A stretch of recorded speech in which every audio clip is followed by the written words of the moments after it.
So அடுத்த முக்கியமான விஷயம் என்னன்னு பார்த்தீங்கன்னா ஃபீட்டல் மூமெண்ட்ஸ், அதாவது குட்டியோட அசைவுகள்.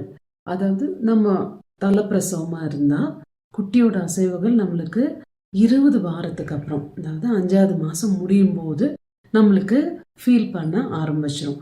பொதுவாக எங்கள் ப்ரொஃபஸர் சொல்கிற மாதிரி ஒரு பட்டாம்பூச்சி தொட்டுட்டு போகிற மாதிரி, வயிற்றை தொட்டுட்டு போகிற மாதிரி அந்த ஃபீல் தெரிய ஆரம்பிக்கும். ஸோ இந்த ஃபீல் உங்களுக்கே நல்லா ஒரு குட்டி உதைக்கிற மூமெண்ட்ஸ் அழகாக, அது என்ஜாயபிளாக ரொம்ப அருமையாக தெரிய ஆரம்பிக்கும். இப்போ 2வது குட்டி 3வது குட்டின்னு வரும்போது 18 வீக்ஸ்லேருந்தே நம்மளுக்கு தெரிய ஆரம்பிக்கும்.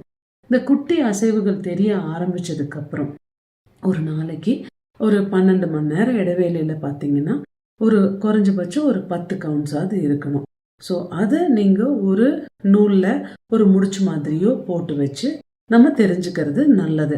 ஸோ ரொம்ப நேரம் குட்டியோட அசைவு தெரியல, இல்லை நான் நினச்சிட்டேன் நான் வேலை பிஸியில் எனக்கு தெரியல, இல்லை நோட் பண்ணல அப்படின்னா சரி, இப்போ இருந்து நோட் பண்ண ஆரம்பிங்க.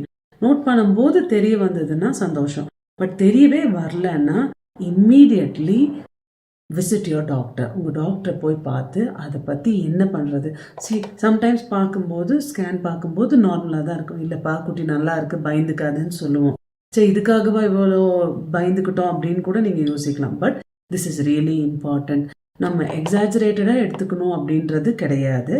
பட் நீங்கள் முக்கியமாக தெரிஞ்சுக்க வேண்டியது, கண்டிப்பாக குட்டி moments at least more than 12 hours or close to 1 day உங்களுக்கு தெரியலன்னா please inform this to your doctor and make sure you get a reassurance before going further.